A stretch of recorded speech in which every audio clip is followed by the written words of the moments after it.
সুপ্রিয় দর্শক, আসসালামু আলাইকুম। সবাইকে স্বাগত জানাচ্ছি আজকের গুরুত্বপূর্ণ সংবাদে। প্রথমেই জানিয়ে দিচ্ছি সংবাদ শিরোনাম, পরে বিস্তারিত। শেষমেশ কি থামছে রক্তপাত? গাজায় শান্তির আলোচনায় বড় অগ্রগতি, তবুও ঝরছে শিশুর রক্ত, কাঁদছে মায়েরা। শারমাল শেখ মিশর, সমুদ্রের নীল ঢেউয়ের পাড়ে বসেছে ইতিহাস বদলে দেওয়ার এক বৈঠক। কক্ষের ভেতর আলোচনায় ব্যস্ত কূটনীতিকরা, আর কক্ষের বাইরেই গাজার ধ্বংসস্তূপে শিশুর আর্তনাদ। আল জাজিরা ও মিশরের রাষ্ট্রীয় টেলিভিশন আল কাহেরার বরাতে জানা গেছে, গাজা যুদ্ধবিরতি নিয়ে প্রথম দফার আলোচনা শেষ হয়েছে ইতিবাচক পরিবেশে। শুনে হয়তো একটু স্বস্তি আসে, কিন্তু গাজার আকাশ তখনও লাল। রাতের আকাশে একের পর এক আগুনের গোলা, ভূপৃষ্ঠে ধসে পড়ছে মানুষের স্বপ্ন, ভালোবাসা, সন্তান। বিশ্বজুড়ে আজ একটাই প্রশ্ন, এই আলোচনায় কি থামাবে রক্তপাত? এই আলোচনায় কি থামাবে মায়ের সামনে সন্তানের নিথর দেহ ঝরার যন্ত্রণা? এই খবর হয়তো গাজার জন্য আশার আলো, কিন্তু এখনও যুদ্ধ থামেনি, এখনও শিশুরা মরছে, এখনও ফিলিস্তিনের মাটিতে রক্ত ঝরছে। যদি আপনি সত্যিই ফিলিস্তিনের পাশে থাকেন, যদি আপনার বুকেও গাজার শিশুদের কান্না বাজে, তাহলে এখনই নিচে লিখে দিন, ফিলিস্তিন জিন্দাবাদ। আর সাবস্ক্রাইব করুন আমাদের চ্যানেল, কারণ সত্য খবর, মুসলিম জাতির কণ্ঠ আর ন্যায় বিচারের আওয়াজ আপনি এখানেই পাবেন। যখন অন্যায় চূড়ান্ত হয়, তখন আল্লাহ ন্যায়ের সৈনিক তৈরি করে দেন। ইসরায়েল ও আমেরিকার ষড়যন্ত্র যতই গভীর হোক, মুসলিম জাতির ঈমান ও ঐক্যই একদিন হবে তাদের সবচেয়ে বড় ভয়। চলুন বেশি কথা না বাড়িয়ে বিস্তারিত জেনে নিই। ঐতিহাসিক বৈঠক শারমাল শেখের মাটিতে। সোমবার মিশরের রোদমাখা পর্যটন নগরী শারমাল শেখে বসেছিল এই অভূতপূর্ব বৈঠক। মুখোমুখি বসেছিলেন হামাসের প্রতিনিধি এবং ৩ দেশের মধ্যস্থতাকারী মিশর, কাতার ও যুক্তরাষ্ট্র। বৈঠকের প্রথম দিনেই দেখা যায় অপ্রত্যাশিত আশাবাদ। মধ্যপ্রাচ্য বিশ্লেষকদের অনেকে বলেছেন, এটি শুধু একটি বৈঠক নয়, এটি হতে পারে গাজায় চলমান গণহত্যা থামানোর ইতিহাস।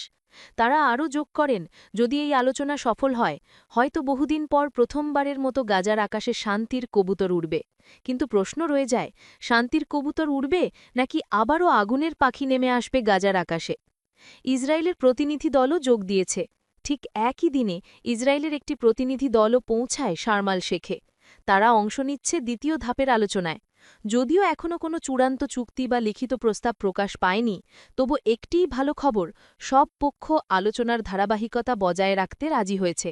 মিশরের এক কূটনীতিক জানিয়েছেন, সবাই বুঝছে, এবার যদি আলোচনাটি ব্যর্থ হয়, তাহলে আর কিছুই বাকি থাকবে না। ট্রাম্পের আশাবাদী ঘোষণা। ওভাল অফিসে সাংবাদিকদের সঙ্গে কথা বলার সময় মার্কিন প্রেসিডেন্ট ডোনাল্ড ট্রাম্প বলেন, হামাস কিছু গুরুত্বপূর্ণ বিষয়ে সম্মত হয়েছে। আমি বিশ্বাস করি আমরা এবার চুক্তি সম্পন্ন করতে পারব। তিনি আরও যোগ করেন, যদি কিছু শর্ত পূরণ না হয়, আমরা করব না। তবে এখনও পর্যন্ত আলোচনা খুবই ইতিবাচক, সবাই যেন অবিশ্বাস্যভাবে একসঙ্গে এসেছে। এই মন্তব্য ছড়িয়ে পড়তেই বিশ্বজুড়ে গুঞ্জন, হয়তো সত্যিই গাজার জন্য নতুন এক সূর্যোদয় অপেক্ষা করছে। তবে সূর্য উঠলেও ধোঁয়ার কুয়াশা কি সরবে? বন্দি বিনিময়ই আলোচনার মূল বিষয়। বিবিসি জানাচ্ছে, আলোচনার প্রধান লক্ষ্য হল বন্দি ও জিম্মি বিনিময় চুক্তি।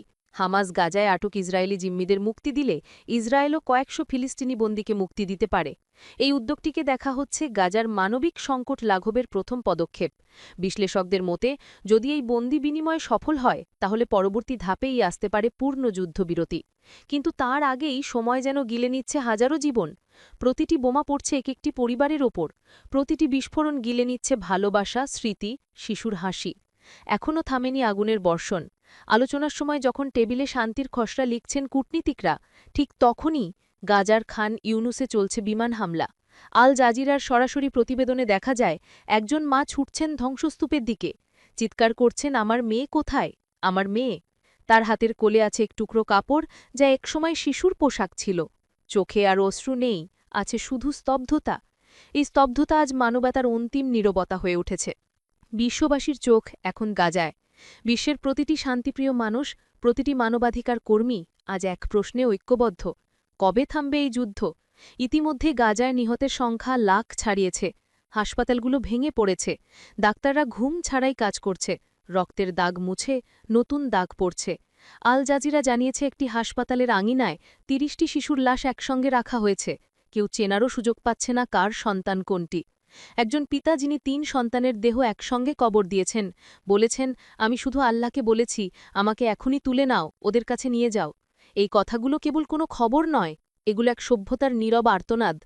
বিশ্লেষকদের চোখে শেষ সুযোগ। আন্তর্জাতিক সম্পর্ক বিশেষজ্ঞরা সতর্ক করেছেন, যতদিন গাজা অবরুদ্ধ থাকবে ততদিন শান্তি কেবল কাগজে সীমাবদ্ধ থাকবে। গাজার সীমান্ত না খুললে পানি, খাদ্য, চিকিৎসা পৌঁছাবে না, আর পৌঁছাতে না পারলে শিশুরা মরবে দিনের পর দিন। তবুও এবার আলোচনায় এক ভিন্ন সুর। হামাসের পক্ষ থেকেও দেখা যাচ্ছে ব্যবহারিক ও নমনীয় মনোভাব, যা ভবিষ্যতে শান্তি চুক্তির জন্য আশার আলো। গাজার মানুষের কান্না থামবে তো? এক গাজার নারী, যার ৩ সন্তান ধ্বংসস্তূপে মারা গেছে, আল জাজিরাকে বলেছিলেন, আমরা যুদ্ধ চাই না, যদি শুধু একটু বাঁচতে পারি। এই বাক্য আজ হয়ে উঠেছে লক্ষ লক্ষ মানুষের কণ্ঠস্বর। প্রতিটি মুসলমান, প্রতিটি ন্যায়ের মানুষ আজ একই দোয়া করছেন, হে আল্লাহ, গাজায় শান্তি দান করো।